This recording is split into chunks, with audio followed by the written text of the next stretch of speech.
Shalom saudara-saudaraku yang dikasihi Tuhan Yesus Kristus.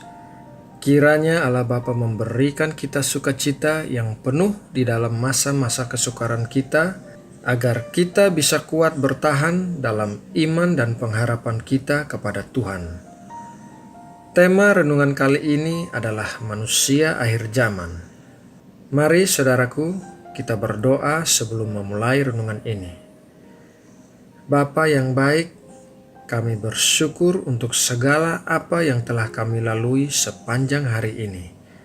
Kami bersyukur Engkau tidak pernah meninggalkan kami apapun yang terjadi, dan Engkau selalu mengasihi kami, bukan karena apa yang kami lakukan, tetapi karena kami semua adalah anak-anak-Mu.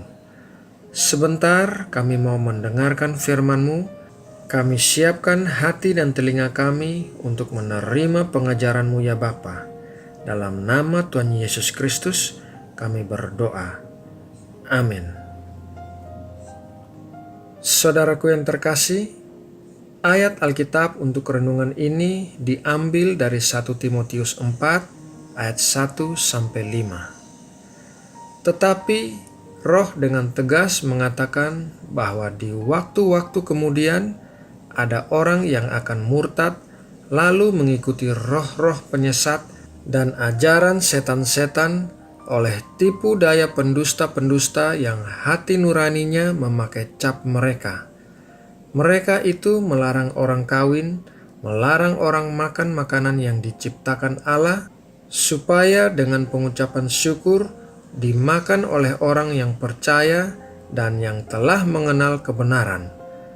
Karena semua yang diciptakan Allah itu baik, dan suatu pun tidak ada yang haram jika diterima dengan ucapan syukur, sebab semuanya itu dikuduskan oleh firman Allah dan oleh doa.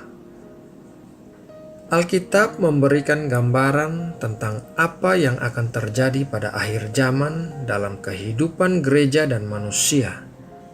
Hal ini penting untuk kita ketahui supaya kita waspada dan tidak terseret oleh arus pengajaran atau pemahaman yang salah yang sedang terjadi dalam gereja di akhir zaman ini.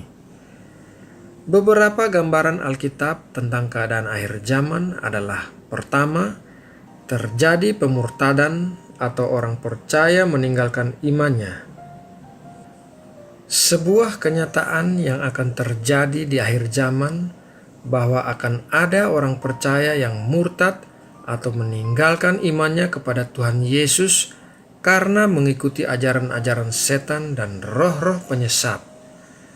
Telah bermunculan saat ini pandangan-pandangan yang menyatakan bahwa seolah-olah manusia dapat melakukan apa saja dan bisa bertahan menjalani hidup ini tanpa Tuhan. Yang kedua, orang tidak menerima ajaran sehat, tetapi mengumpulkan guru-guru menurut kehendaknya dan untuk memuaskan keinginan telinganya. Di akhir zaman ini, banyak orang Kristen yang datang ke gereja dan senang mendengarkan pengkhotbah atau guru-guru yang mengajarkan tentang ajaran Alkitab yang dangkal dan hanya berorientasi kepada hal-hal yang menyenangkan diri sendiri. Bagi mereka, kekristenan identik dengan kekayaan, kesenangan, dan kebahagiaan di dunia ini.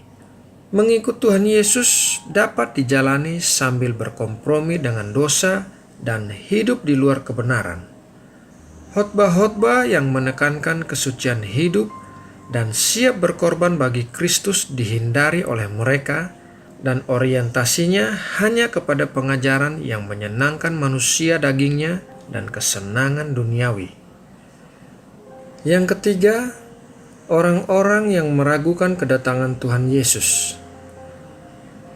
Keadaan dunia yang tetap berjalan seperti biasanya dan seolah-olah akhir dunia tidak terjadi, maka akan tampil orang-orang yang meragukan berita tentang akhir zaman dan menganggap apa yang difirmankan tidak benar.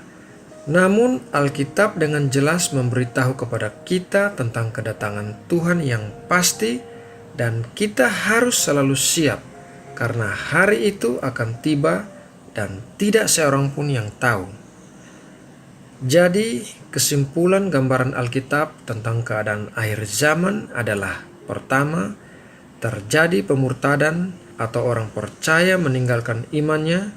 Yang kedua, orang tidak menerima ajaran sehat, tetapi mengumpulkan guru-guru menurut kehendaknya dan untuk memuaskan keinginan telinganya. Dan yang ketiga, orang-orang yang meragukan kedatangan Tuhan Yesus. Saudara terkasih, demikianlah 3 hal yang penting mengenai manusia akhir zaman untuk kita ketahui supaya kita waspada dan tidak terseret oleh arus pengajaran atau pemahaman yang salah yang sedang terjadi di akhir zaman ini. Semoga renungan malam hari ini dapat memberkati dan menguatkan kita semua. Mari saudaraku, kita sama-sama berdoa untuk menutup renungan malam ini. Bapa yang penuh kasih karunia, kami mengucap syukur buat firman-Mu yang kami terima malam hari ini. Kami akan waspada agar tidak menjadi seperti orang-orang yang Engkau gambarkan di akhir zaman. Berikanlah kami hati yang kuat dan taat ya Bapa. Setelah kami bersateduh, kami akan beristirahat. Kami mohon Engkau memberikan kami tidur nyenyak sepanjang malam, dilingkupi damai sejahtera-Mu dan dilindungi dari hal-hal yang jahat. Terima kasih Bapa. Kami juga mau berdoa bagi bangsa dan negara kami Indonesia. Kami berdoa agar pemimpin-pemimpin negara kami senantiasa dilindungi, terutama dalam perjalanan diplomatik ke negara-negara yang bersengketa. Kiranya Engkau memberikan hikmat bagi para pemimpin negara kami dalam memberi kontribusi bagi perdamaian dunia. Terima kasih Bapa. Dalam nama Tuhan Yesus Kristus, kami berdoa dan mengucap syukur. Amin.